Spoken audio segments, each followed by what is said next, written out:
नमस्कार बालमित्रांनो, आज आपण दुसरी कविता पाऊस ह्याचा स्वाध्याय सोडवणार आहोत.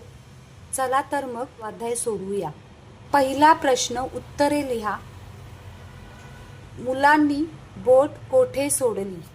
त्याचं उत्तर आहे मुलांनी बोट पाण्यात सोडली. मुलांनी बोट पाण्यात सोडली. दुसरा प्रश्न आहे बोटीवर कोण बसले आहे? त्याचं उत्तर आहे बोटीवर बेडूक बसले आहे. बोटीवर बेडूक बसले आहे. ई प्रश्न वीज कोठे चमकली? त्याचं उत्तर आहे वीज आभाळात चमकली. वीज आभाळात चमकली. पुढे ई प्रश्न आहे कवितेतील तुला आवडलेली ओळ पाहून लिही. मला आवडलेली ओळ आहे जिकडे तिकडे लख लख लख. जिकडे तिकडे लख लख लख. प्रश्न दुसरा कंसातील योग्य शब्द घेऊन वाक्य पूर्ण करा. मुलांना कंसामध्ये शब्द दिलेले आहेत. त्या शब्दांचा आपल्याला खालील वाक्यांमध्ये योग्य जागी लिहून पूर्ण करायची आहे. तर कंसातले शब्द वाचूया. चक चक चक, सु सु सुम, धो धो धो, धडाड धूम. तर पहिला प्रश्न आहे वाऱ्याचा आवाज सु सु सुम येत होता. आ प्रश्न आहे आभाळ धडाड धूम वाजले. ई प्रश्न आहे आकाशात चकचक वीज चमकली. आणि दुसरा ई प्रश्न आहे पाऊस धडाड धूम आला. विचार करा व सांगा.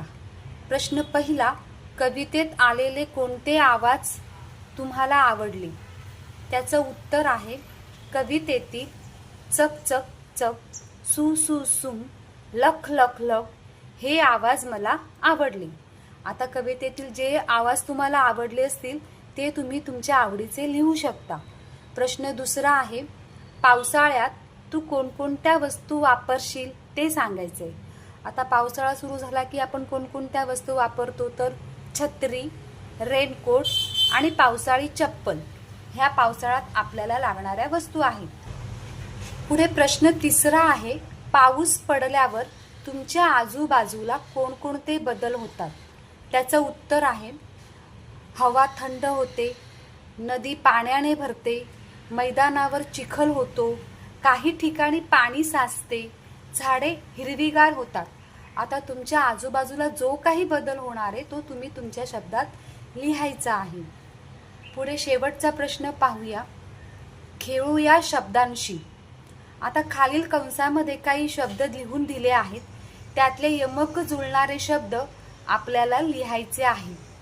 तर चला शब्द पाहूया. गारा, गाणी, बुडली, तिकडे.